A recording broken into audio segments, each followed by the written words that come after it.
Bonjour à tous, c'est Céline de chez ePièces. Dans cette vidéo, je vais vous aider à diagnostiquer les problèmes de chauffage et de fuite sur lave-vaisselle. Attention, par mesure de sécurité, débranchez bien l'appareil avant de commencer toute réparation. Votre lave-vaisselle peut fuir de deux manières différentes. Premièrement, les fuites à l'intérieur du lave-vaisselle. Deuxièmement, les fuites à l'extérieur du lave-vaisselle. Parlons d'abord des fuites intérieures en examinant le joint de porte à l'avant de l'appareil. Comme vous pouvez le voir, le joint de porte n'est pas un joint complet. Il s'arrête ici et il n'est pas fini à la base. C'est en fait un joint anti-éclaboussure qui permet à l'eau de se répercuter sur le joint, puis de revenir vers l'arrière de la machine ou de couler le long jusqu'en bas et de s'évacuer vers le bas de la machine. Si votre lave-vaisselle n'est pas posé sur une surface plate et qu'il est incliné vers l'avant, le niveau d'eau va monter et peut s'échapper donc facilement par la porte du lave-vaisselle. Une autre raison de fuite est due au détergent. Trop de détergent ou la mauvaise quantité ou le mauvais détergent peuvent s'échapper par le devant de la porte et faire fuir l'appareil. Il est aussi recommandé par tous les fabricants de nettoyer votre lave-vaisselle fréquemment et régulièrement en utilisant un nettoyant comme celui-ci disponible sur ePièces. Ceci gardera votre lave-vaisselle en bonne condition. L'autre problème qui peut se passer pour les fuites extérieures est trop de condensation. Tous les lave-vaisselles, une fois le cycle terminé, contiennent de la vapeur. Encore une fois, il est recommandé d'ouvrir votre lave-vaisselle et de laisser la vapeur s'échapper pour éviter que l'eau coule le long des parois et qui vous donne l'impression que votre lave-vaisselle en fait est en train de fuir. Ce n'est peut-être pas le cas. Si vous pensez que votre lave-vaisselle a trop de condensation, examinez le joint de porte pour qu'il ne soit pas abîmé et vous pouvez le remplacer très facilement, comme ceci, avec une nouvelle pièce disponible sur ePièces. Des fuites éventuelles peuvent provenir des deux tuyaux, le tuyau d'arrivage et le tuyau d'évacuation. Donc vérifiez que les tuyaux ne soient pas endommagés, vérifiez qu'ils ne soient pas troués, vérifiez que les joints soient bien en bon état pour que le lave-vaisselle ne fuit pas par ces deux tuyaux.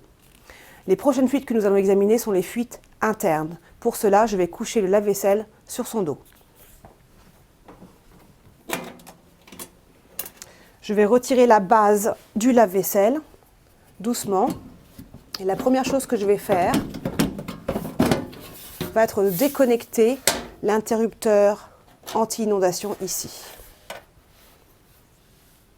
S'il y a une fuite interne, l'eau va se réceptionner dans ce réceptacle ici et monter et activer le flotteur qui va se soulever comme ceci et entraîner l'activation de l'interrupteur qui va arrêter la machine de marcher parce qu'elle pense qu'elle a une inondation et qu'il faut qu'elle s'arrête de marcher.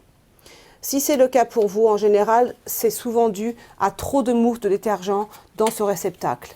Donc, inclinez la machine à 45 degrés sur le côté pour évacuer l'eau. Remettez-la en place, remettez-la en route. Si le problème persiste, nous allons donc après examiner tous les éléments ici et chercher d'où peut provenir la fuite. Cherchez autour des joints, partout, pour voir d'où provient l'eau. Pour localiser une fuite possible, cherchez des traces de rouille sur le métal ici ou ici, qui indiquerait une fuite d'eau. Peut-être des traces de rouille sur cet élément-là. Et vous voyez sur le long de la paroi ici, il y a des traces de fuite sur cette machine. Et ici, une petite fuite qui apparemment s'est arrêtée et qui n'a pas pu causer trop de dégâts. Donc cherchez ce genre de signe pour pouvoir identifier d'où vient l'eau à l'intérieur de votre appareil. Si vous remarquez une fuite autour du conteneur ici, il s'agira peut-être de le réinstaller et de le réétanchéiser. Parlons maintenant des problèmes de chauffage. Vos lave-vaisselles sont chauffés par des résistances et il existe deux types de résistances. Cette résistance à flux, où l'eau passe à travers, et cette résistance qui est en bas du lave-vaisselle, au fond du lave-vaisselle, dans l'eau et qui chauffe l'eau directement, souvent accompagnée d'un thermostat de ce type. Pour tester ces résistances et voir si elles sont en bon état, vous pouvez utiliser un multimètre, comme celui-ci. Pour une résistance en bon état, je cherche à voir un affichage entre 25 et 30.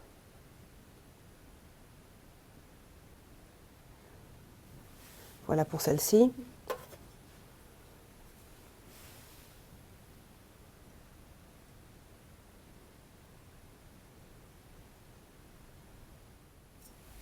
Ce type de résistance est accompagné d'une sonde qui se trouve soit dans la base du conteneur ici, soit dans la porte, dans la carte de commande. Les sondes sont très fiables, donc si votre résistance est en bon état et que le lave-vaisselle ne chauffe toujours pas, il s'agira certainement de remplacer la carte de commande. Ce genre de résistance sont accompagnés d'un thermostat de ce style qui devrait afficher une résistance de 0.